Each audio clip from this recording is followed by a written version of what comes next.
John, can you flip the link to Katie? My phone's I can.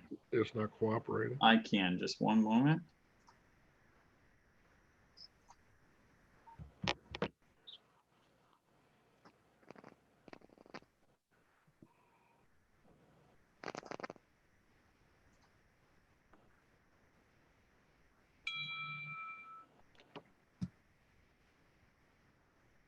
Scott, okay.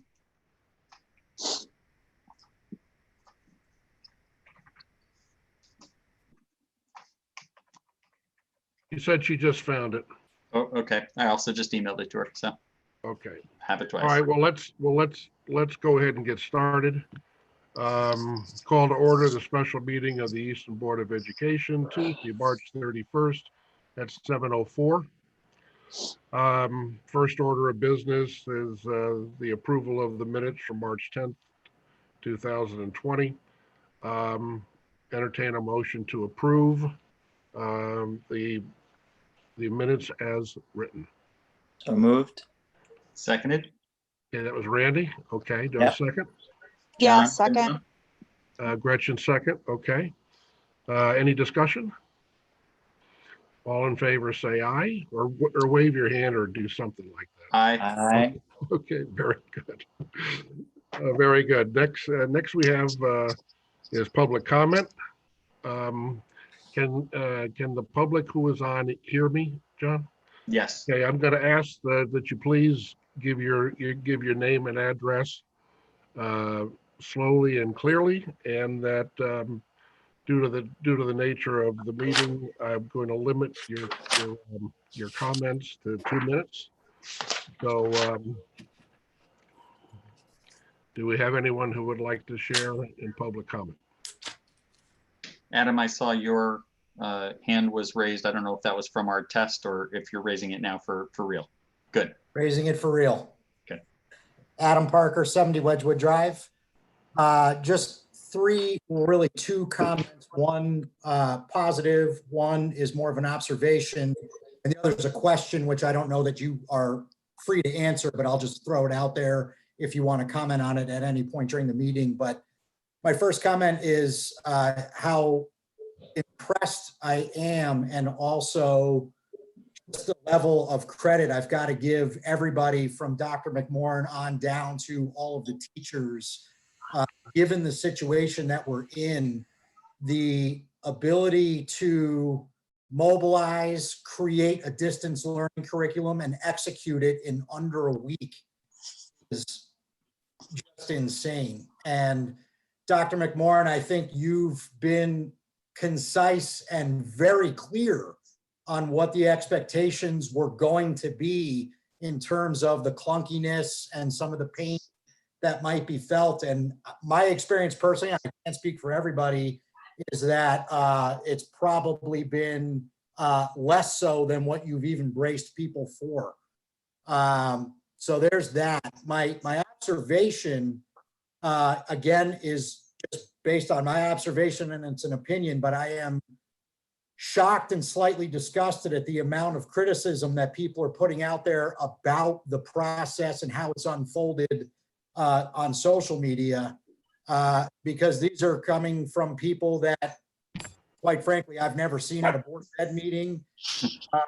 I weren't even aware or even part of our school district, but be as it may, there's always critics, and whatever line of work you're in, you have to deal with them, and that's what we're dealing with. My question is, given what's going on, are there implications to the budget process, positively or negatively, that you see on the horizon, and what can we expect from that?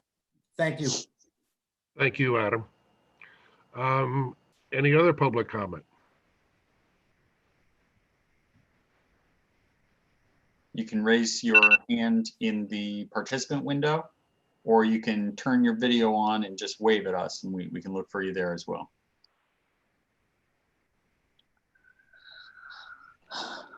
And I don't see any other hands raised. Okay. Okay. Any board member comment? Just go ahead and wave and I'll call on you and we'll give everybody that opportunity. I just want to publicly, again, also for all that you've done. It's inspiring. That's all I'm going to say. Thank you, Gretchen. Jenny? I think Chris Parkin said it really nicely last night, but Tom and everybody else, I wanted you to hear it directly from members of our board. I think people, as much as there's a little bit of criticism afloat, most people are just absolutely stunned at what you've been able to do. Tom, I feel like you are perfect for us. You know, sometimes in relationships, you talk about somebody being maybe not being perfect, but perfect for each other. And I think you and all of the people that we have as our administrators are just perfect for this town. I feel like you have embraced us like a family, every single kid, every single family, every single situation, with all of your communication. I don't know, just for the public's benefit. I mean, Tom is even taking the time to record himself reading preschool books for our pre-K class. I mean, that's how far down his dedication and commitment goes at this moment. And I think it's just amazing. Thank you. Yep, that's the one. Okay, thank you, Jenny. Yep. Katie, you had your hand up. You need to unmute yourself. Sorry, my dog was barking before. I just wanted to thank you all also. You clearly, I mean, Jenny just was so eloquent, but you clearly care about our kids, and it means so much to, to me as a member of the Board of Ed, but also to me as a parent of a sixth grader. So thank you. Okay, thank you, Katie. Anyone else? I'd like to shout out for Kim and Michael, Mrs. Fox Santora and Mr. Brownstein. The first day where we got those morning announcements for the Samuel Staples students, it was emotional. It was a really heartening day to see some sort of normalcy, and the kids loved it. So thank you for doing that. Well, my shout out is to John Stinson, because if he wasn't here, I don't know what we'd be doing. I am very clear I wouldn't be leading it. But at any rate, okay. Well, thank you for that. Next, under discussion and possible action, distance learning update. And I think we're going to start with Tom, and then move to Steph and Kim and Sue. So Tom, take it away. Oh, Tom, you need to unmute yourself. I need to help him. Sorry. Sorry. Good. Sorry about that, Tom. Okay, thanks. Hi, good evening, everybody. And I on behalf of the administrators and the teachers and our support staff, it's really we who want to express our gratitude to the towns of Easton and Reading, to the parents and the folks who don't have kids at home. We have just a little bit more than 2,600 students spread out over about 1,000 households. And we're very grateful that people realize that that's 1,000 different levels of readiness to go to distance learning, or as I think it was more accurately called last night, crisis learning. We have just a very small handful of households that don't have internet access, and folks have been using their telephones, their hotspots. We're doing everything we can to get them accessed and enabled. Most families do have some level of internet access and computers. We have lent out some Chromebooks to families, and we are following up with families in descending order from the families that have 5 kids, 4 kids, to see how else we can be supportive there. It is important for parents to continue to monitor their kids' computers. make sure that we're not finding extensions or apps that you don't want to have downloaded. The process now and going forward has got to remain an asynchronous structure for now. And we all understand that we are creating this together in real time. And the reason I say asynchronous is that there might be kids who are sharing computers, and we need families to have latitude to work out their own schedules.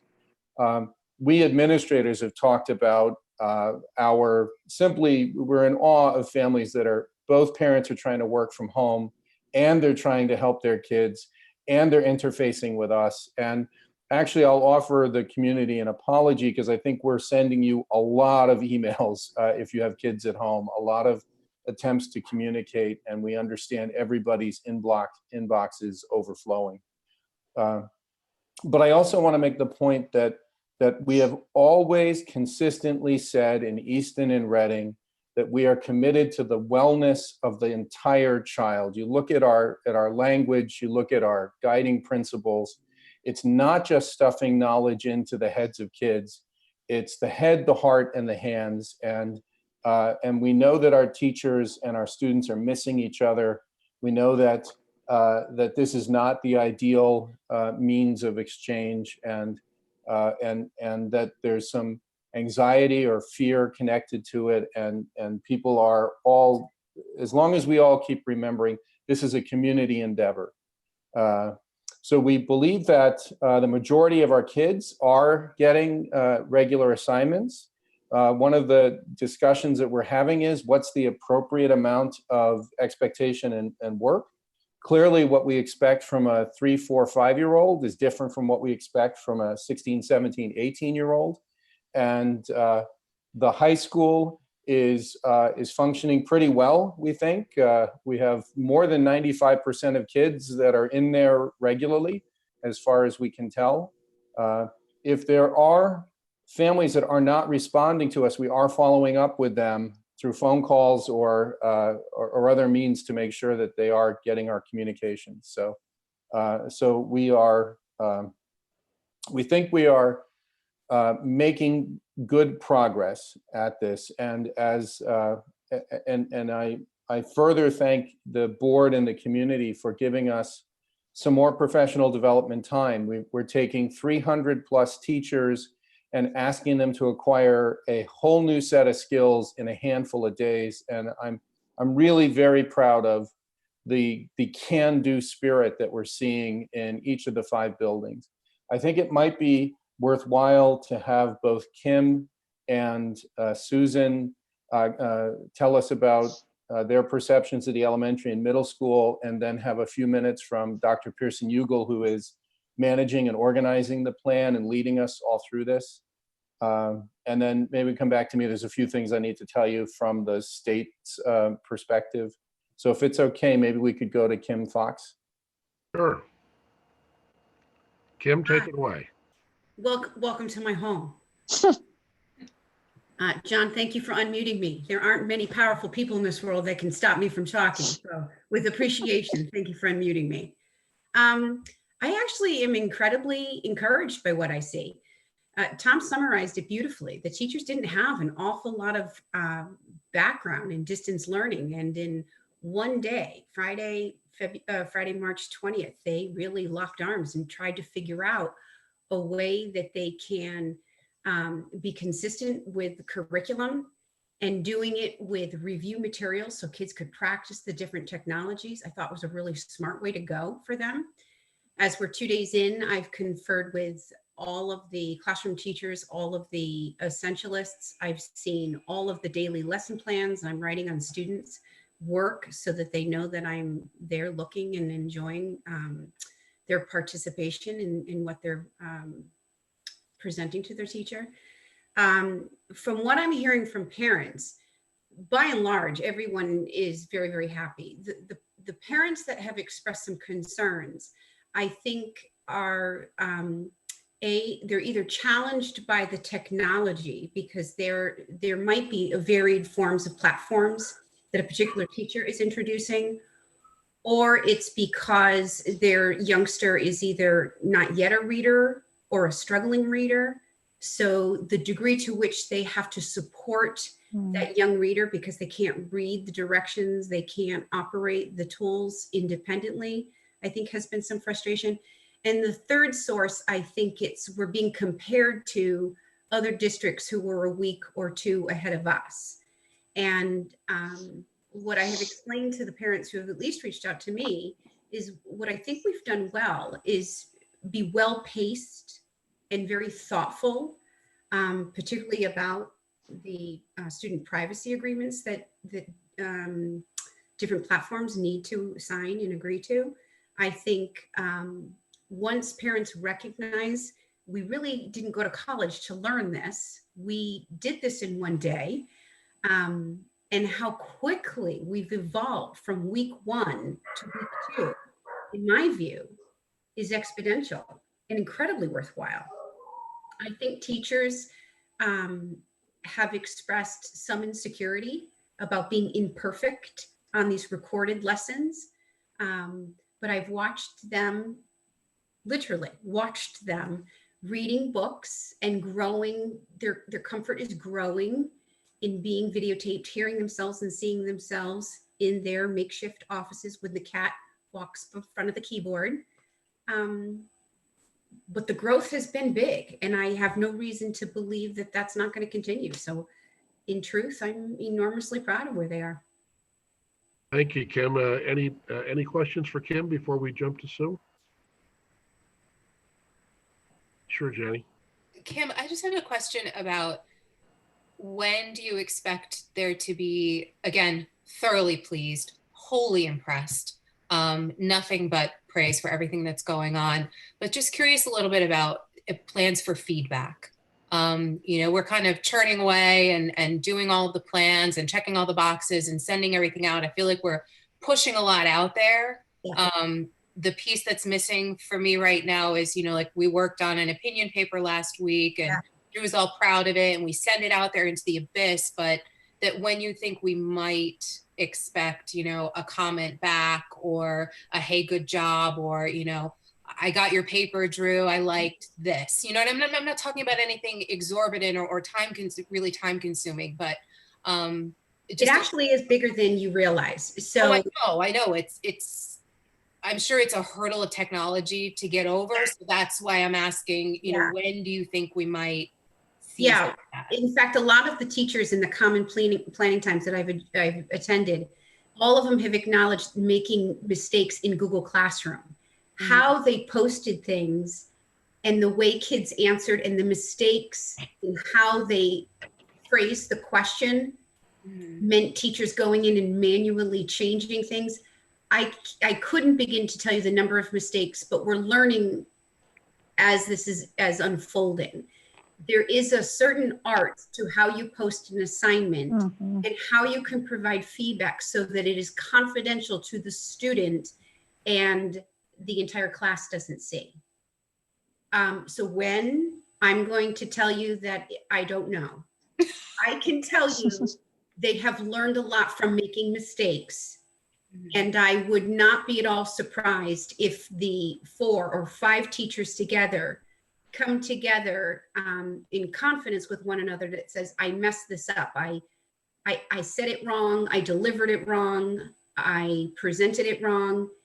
And them together figuring out a way to fix those. So maybe another week, because they also have to figure out a way. For many of them, they have school-age children themselves. So they're trying to juggle being a mom with my own son or daughter or daughters in their distance learning and correcting the work of the students of Easton Public School System. I'm going to say soon, because I have no reason to believe that that isn't in the imminent future. Thank you, My Kim. audience walked away. Move on to the next. Any other questions for Kim before we move on? Okay, Randy? We need your, yeah, right now you're, there you go. Okay. I guess, and this is for Kim and Sue, and Stephanie, anybody. Do you see any of this being productive when we do go back to the classroom? I see a lot of the new technologies that the teachers have introduced in the last 7 days as being pretty powerful. I see some utility. I have never particularly loved having kids on devices as much as they seem to be in the last 7 days. I think if the tools are used thoughtfully, judiciously, I still see them as a powerful way to demonstrate learning. I think parents have some concerns with how many videos they're posting. I've gotten some vibe. I think we have to find the balance, and I don't know where that balance is, to be honest with you. But we're looking at it closely, which is why one of the things that I keep saying in morning announcements is go play, go outside and play. Right. It's really important. I don't know, Sue, what do you think?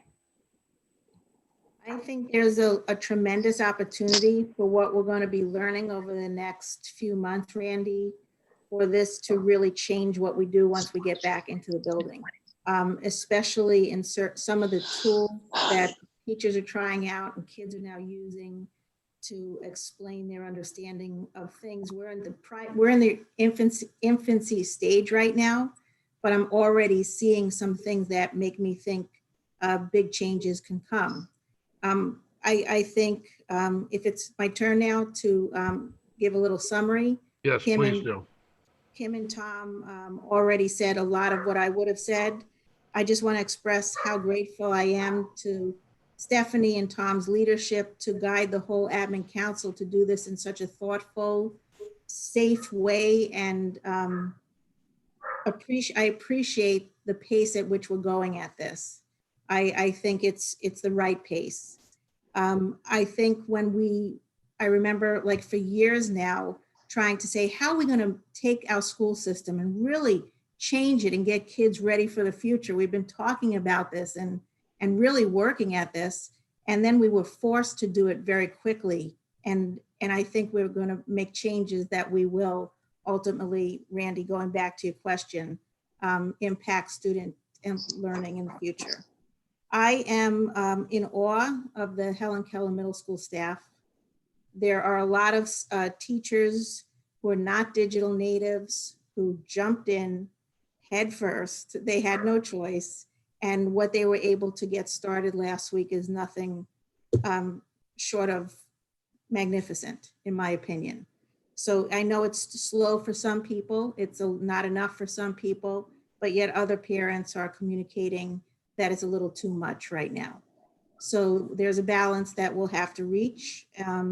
But I think it's going as well as could be expected a week and 2 days into the process.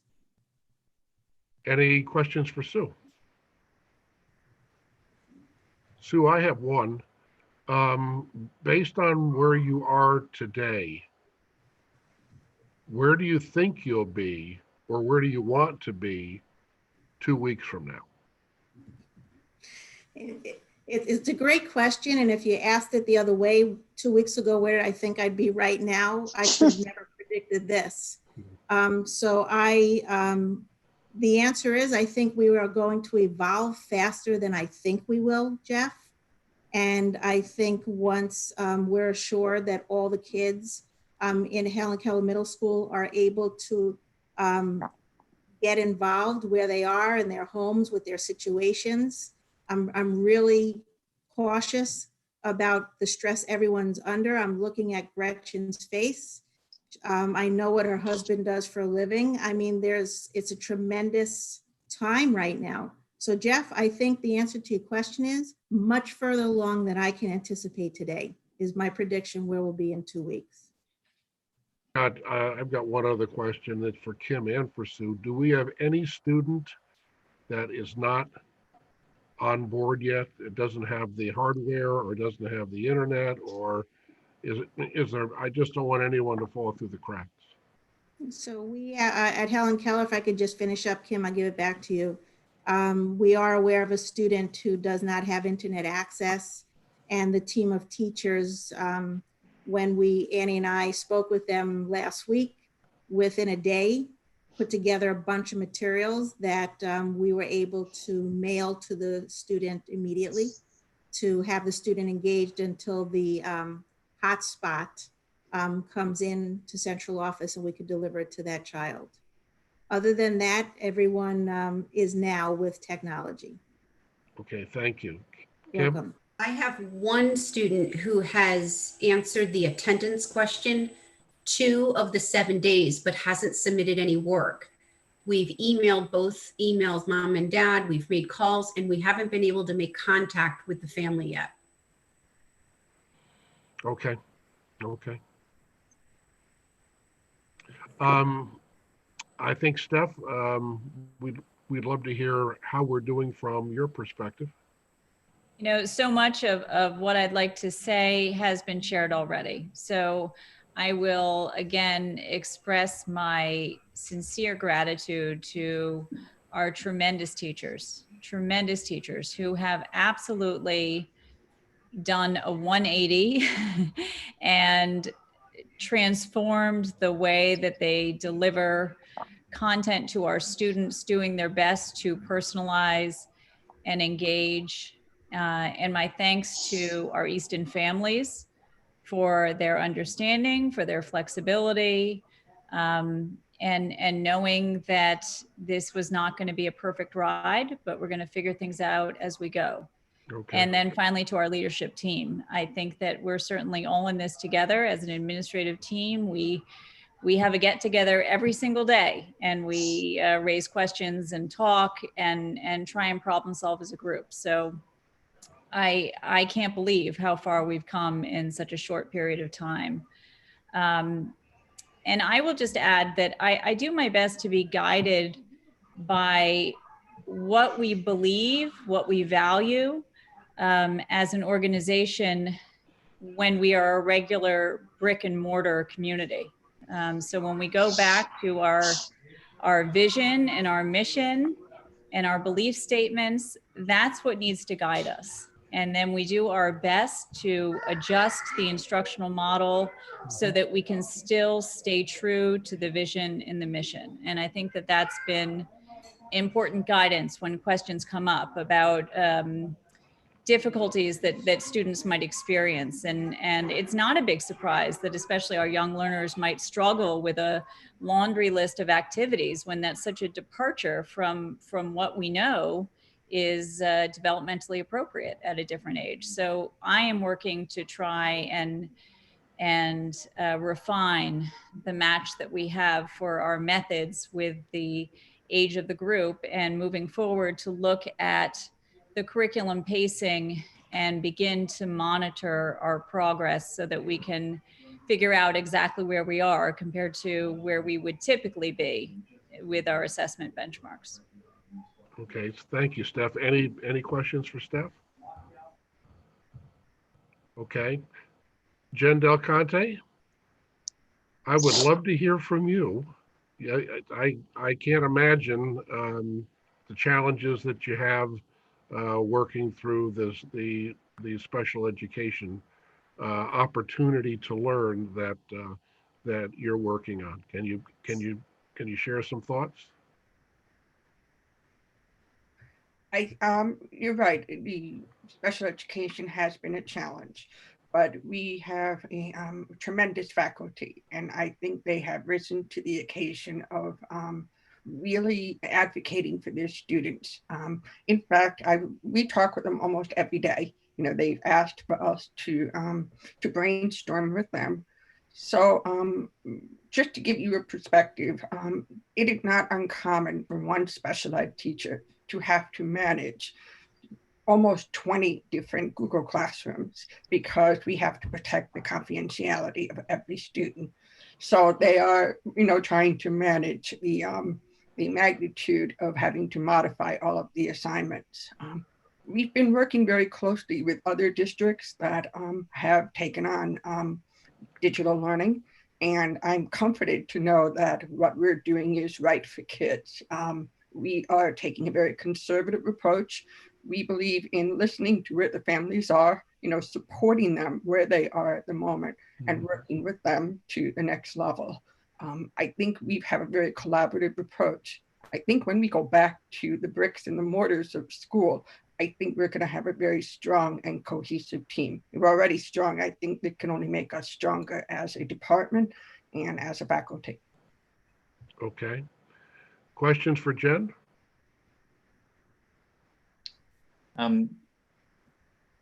Question here, Jeff. Okay, John. So, Jen, I know we've been talking about what we've been calling the Junior Bridges program. Do you see, are there similar opportunities to what I think Sue and Kim alluded to when we return to normal from some of the learning that we're getting in terms of how we're delivering this? Do you see opportunities there? Oh, you're muted. I think that we still need a Junior Bridges type program for a bricks and mortars environment, because all the guidance we've received from the state says at this time when we develop an IEP, we are not developing it for a virtual world. We're developing it for a world of the bricks of the school building. But I do think that we can use digital learning possibly as another tool for students that maybe cannot access the bricks and mortars world. We are seeing some special ed students that are thriving at home where they will not be thriving at school.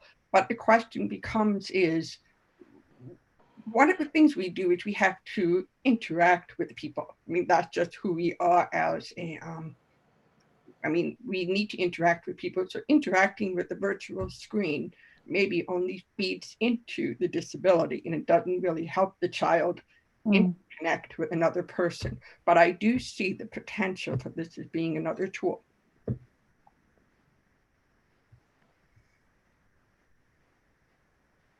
Thank you. Jenny? I don't know where she's not on my screen anymore. Jen, are you still there? I was just curious about how we're managing things, and it's to the degree that you can speak to this, for children who have things like physical therapy, occupational therapy, speech therapy, those things that some of the youngest ones actually come to the school for those services, how we're addressing some of those needs remotely.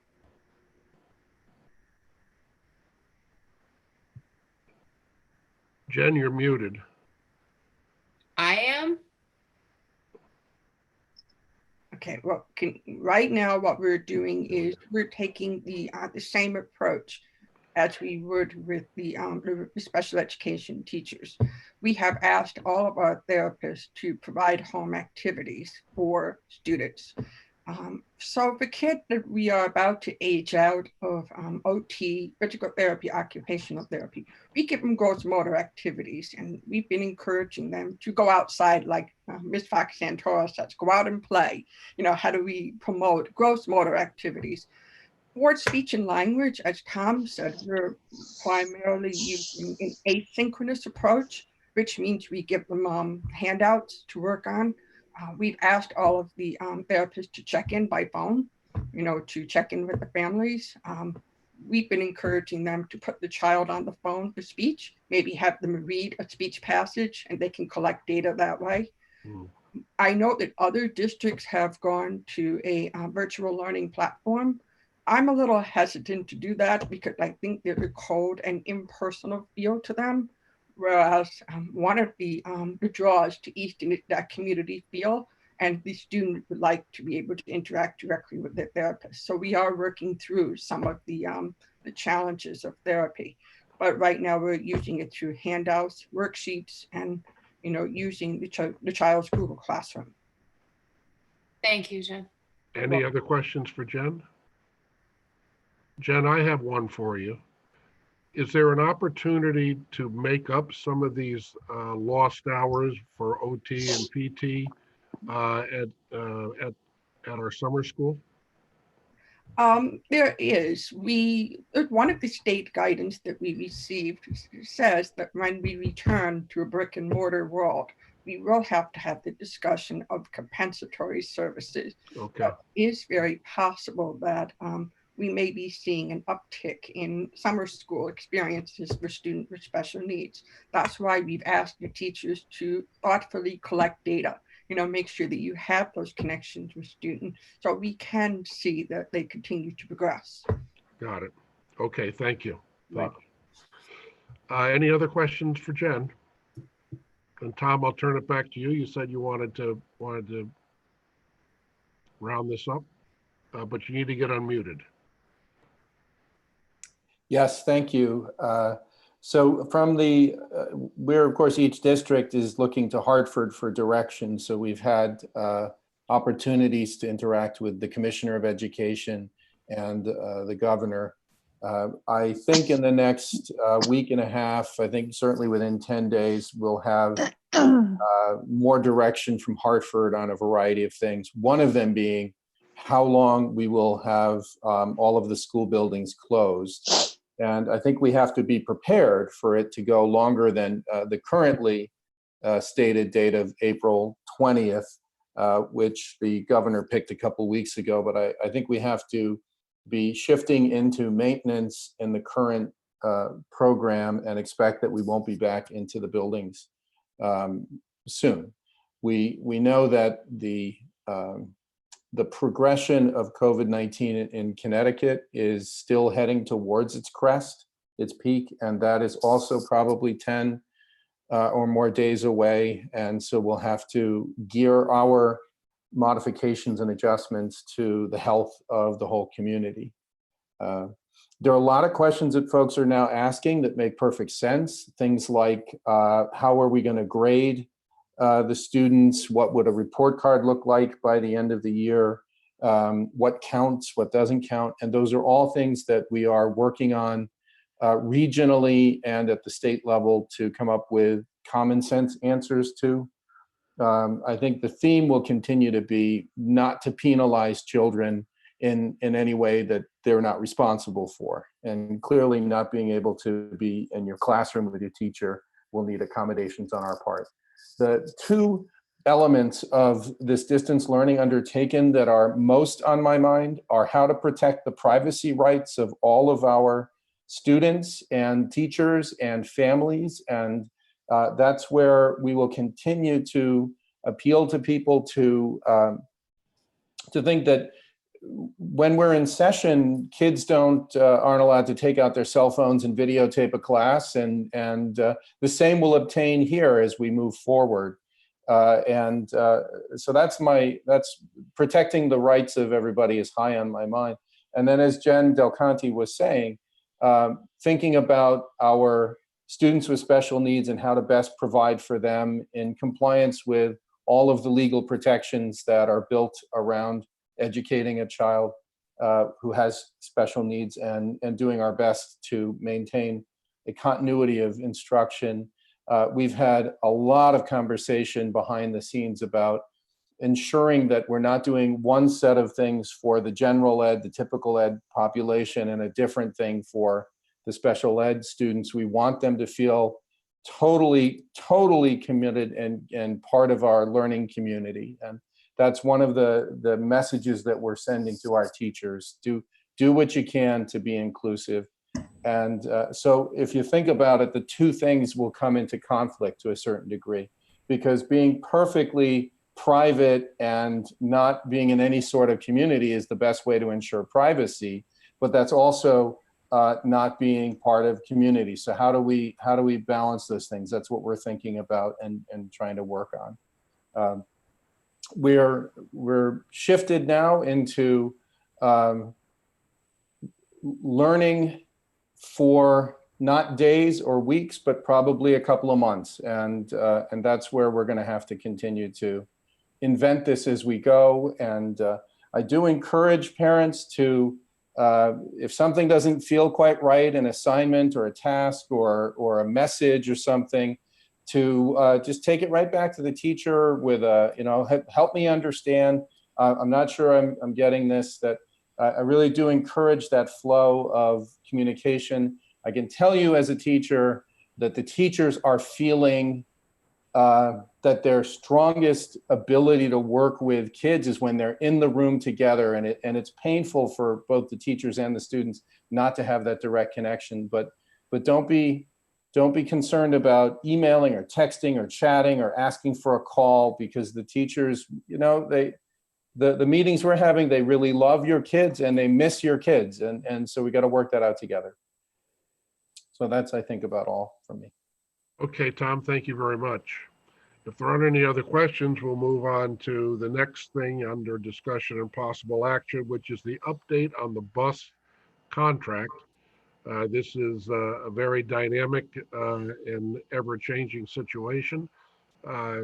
Scott gave all the board chairs and folks who would be the person who would succeed the board chair should the board chair not be able to carry on. So John and myself and Chris Parkin and Heather Whaley and Todd Johnston were on the phone today with Scott, and he gave us an update. Scott, I don't expect you to spend an hour discussing all the things that we covered, but I think it's important for the board to understand where we are in the process and understanding that we still have a long way to go. Sure.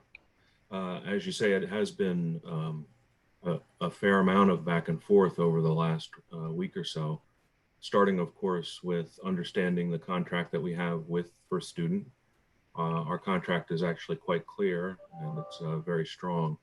It's written in such a way that we're obligated to cover costs while school is in session. So in other words, if we are not actively transporting students, we would not pay for that service. Since we've been closed since March 13th, and we don't have a definite end date to that yet, we've been working through and having the conversation with First Student about where we go with that. The tensions in the discussion are that they're experiencing a challenge themselves. They're concerned about the impact on their staff, as are we ultimately. That said, we have to work our way through the process. So I've been in discussion with them. I would say the biggest thing that is in front of us at the moment is the federal legislation that passed this past Friday, the CARES Act. There was language in that certainly does relate to this topic. But that said, and in discussions with legal counsel, we've really concluded that for this very moment in time, today, Tuesday, the 31st, our best course of action now is really to seek greater clarity in what that legislation requires. The language in it is not completely clear, and ultimately we'll get clarity. We, along with all of the districts really in the state, I've been on calls with many of the business managers throughout the state as well. We're all grappling with this issue. So I would anticipate that in the near future, I'm sure it will be days, we'll have a greater understanding of the requirements of that federal act. And that really will guide our next steps in our conversations then with First Student in that regard. Okay, Scott, thank you for that. Questions for Scott? I'm just not aware. Can you give us the gist of the legislation? Yeah. What it entails? There's a particular phrase in it that refers to continuing to pay employees and contractors to the greatest extent practicable, I believe is the specific language.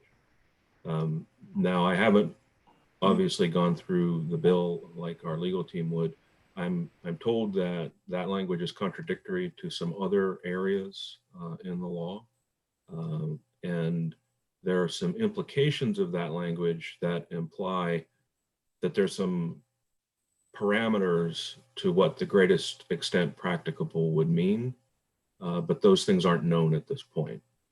So it's a little difficult to reach an equitable understanding, equitable from the standpoint of the district, equitable from the standpoint of the bus contractor, and ensure that we're in compliance with the requirements of the law without understanding what those parameters are very specifically. So it's on those types of points that I know that there have been a number of discussions certainly at the state level with the CAPS organization, the Connecticut Association of Superintendents, everybody working to get that clarity so that ultimately we know how to go ahead and proceed from that point. And know that we're doing it in such a way that doesn't later become an issue that we would need to readdress. So we want to get it right at the first. Thank you, Scott. Any other questions for Scott? Yes, Tom.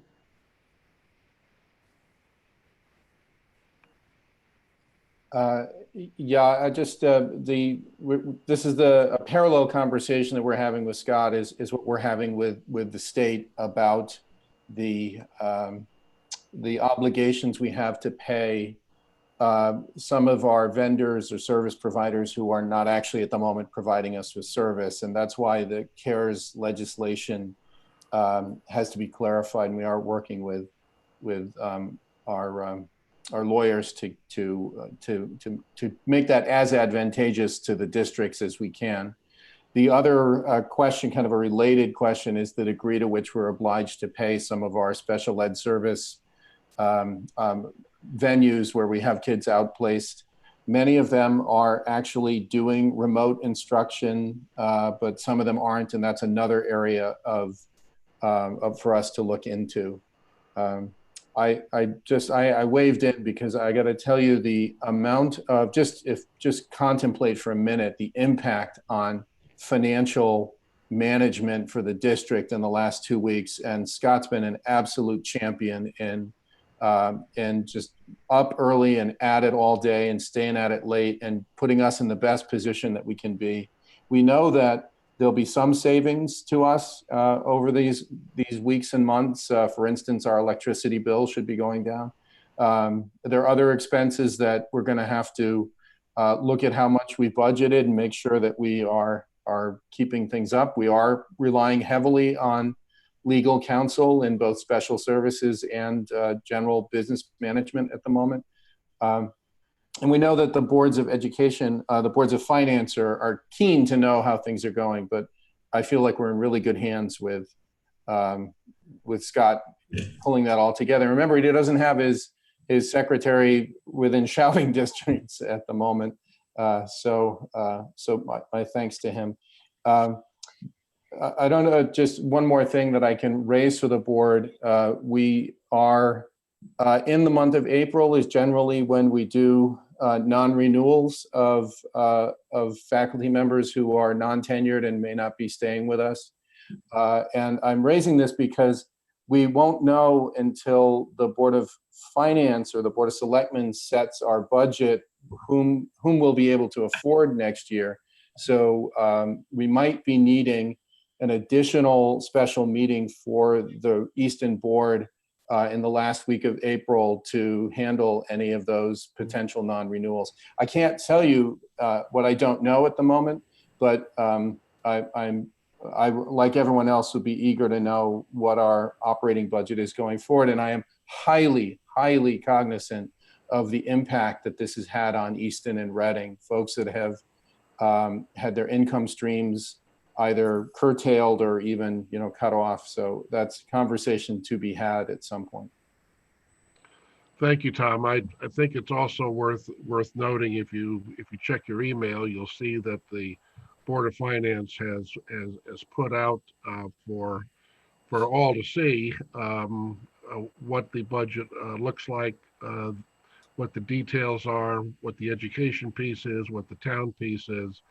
I think it's something in the neighborhood of 19 pages. So make sure you get a nice hot cup of coffee and sit back and start digging through that. But I don't know what their plans are at this moment, but I think we'll find out pretty quickly, and hopefully we'll be able to have some answers in terms of budget before the end of the month. Okay, if there aren't any other points of discussion with the bus contract. Scott, thank you for your help and your leadership there. We now move back to public comment. Do we have anyone else that would like to share some thoughts from the public? So I see Vincent has raised his hand and started his video. Just for anyone else in the public, you can do either one of those things or both, as Vincent has done, and I will unmute your line. Hi, I just applaud the teachers. Oh, sorry. Also, you're a street for our purposes. We have to have the street in Easton you're at. Sure, Fieldstone Court, Fieldstone Drive. Sure, I applaud the teachers and the school district leaders for their ability to bridge a vast gap to continue our kids' academic enrichment. I think it's really been actually quite amazing what you guys have done. I think when we look back years from now, at least in the line of work I do, we're actually cataloging COVID and non-COVID decisions, things we would do in the time without COVID and what we're doing because of resources with COVID. And we'll look back to see, what the impact that was. But I think when we look back on what I'm seeing with a 5th grader and a 7th grader is their ability with regards to independence, their computer savvy, and their task prioritization is really things that they're just learning and figuring out how to do that I don't think that they would get when they go to school. I think they're really kind of learning some things, some of these 2nd order, 3rd order things that are great. For me, they're wonderful memories. I said to one of them that I was the teacher and they weren't being a very attentive student. And they said to me, well, you're not being a very good teacher. So I thought that was, pretty interesting. And then, one of them had a phone riding on his grades for the end of the year. And I told him that deal's off till next year now. So he wasn't happy about that. So I want to thank you for that. Congratulations. I think that for me, kind of sorting through this as a parent, if this is going to go on long term, one of the things is you guys kind of build the program. I think there's a lot of things that this might benefit. For example, years from now, instead of a sick day, maybe there'll be an E-day where, if a kid's staying home because he has a flu or something, then he can still take part in class and not necessarily, it wouldn't be an absent, maybe it's not full credit, but he can still take part in certain things. So I think there's going to be a lot of things that come out of this that the district is going to find is going to help with the academic enrichment for people. But one of the things, at least short term, that might be helpful, I've heard a couple of the other parents or folks comment on it, is if there's any way to figure out how we can incorporate, closed loop kind of things with regard to some of the tasks to parents. It just, not now, but as we're going out in the month, 2-month, 3-month time frame, it just might be helpful. I'll give you an example. For me, closed loop, when I see the kids get on the bus, I know they're going to school. Because I've visually seen them on the bus. Now sometimes when you click that, attendance thing, you ask them if they did it and they're like, I think I did it. I don't know. And with some assignments, they're like, I think I submitted, I'm not sure. And we're certainly engaging with them, but we're not like standing over their shoulder when they're about to hit the button. If there were a way to figure out some sort of how we can close that loop, whether, how when you buy something online and you get an email saying that transaction went through, if there were a way to do that for things, it just may be helpful, going forward, so that we, as parents, we'll get some sort of email that said, oh yeah, he clicked the attendance thing, or he said he submitted that thing. I saw he submitted it. It just may be helpful going forward. That would be the one thing that I think would be, I'd throw in there to improve upon. But otherwise, I got to say, I think it's really been fascinating to see what you guys have done in such a short amount of time. So thank you. Thank you. Again, we're going to try to limit the public comment to 2 minutes. But is there anyone else who is interested in sharing? Sorry, Chad? Adam Parker has. Oh, okay, good. Okay, Adam. Quick comment, under 20 seconds. Again, just parting words. Tough times don't last, but tough people do. You guys are smart. You guys are tough. And I think we're in very good hands. So thank you for everything you've done. Thank you, Adam. Anyone else for public comment? Okay. Board member comment? Jenny? Can I just respond to Mr. Mesa's comment about sort of closing that loop, I don't know if he can still hear us. One of the secrets just in the interim is when you're on your child's Google Classroom and you get to that, there are tabs at the top and one of them says stream and one of them says classwork and one of them says something else. If you click on the classwork one, it will show you a list of assignments and it'll tell you which ones are turned in, which ones are not turned in, and which ones were turned in late. So, you know, you want to maybe get the email and the password after they go to sleep at night and take a look. There is at least that feedback to know whether or not something was submitted. It might not be feedback from the teacher, but there is, if you click on that classwork tab, that's where you get the running list of, did it get turned in? Did it not get turned in? And was it turned in late? Well, thank you, Jenny. Any other board member comments? Wow, wait. Well, I have one, and it's really just to thank all of you for taking the time and not being afraid to do this. I understand this is our new normal, but I think we will continue to get better at this as the time goes on. I'm encouraged by what Sue and Kim have talked about in terms of where we are and where they believe we will be. And I know our special needs students are in great hands with Jen Del Conte. So at this point, entertain a motion to adjourn. So moved. And I do have a second. Second. Okay, all in favor? Aye. Aye. Okay, well, again, great success. Thank you very much. Have a good Thank you, rest of the everybody. evening. Good night. Be well. Bye. Yeah, keep safe.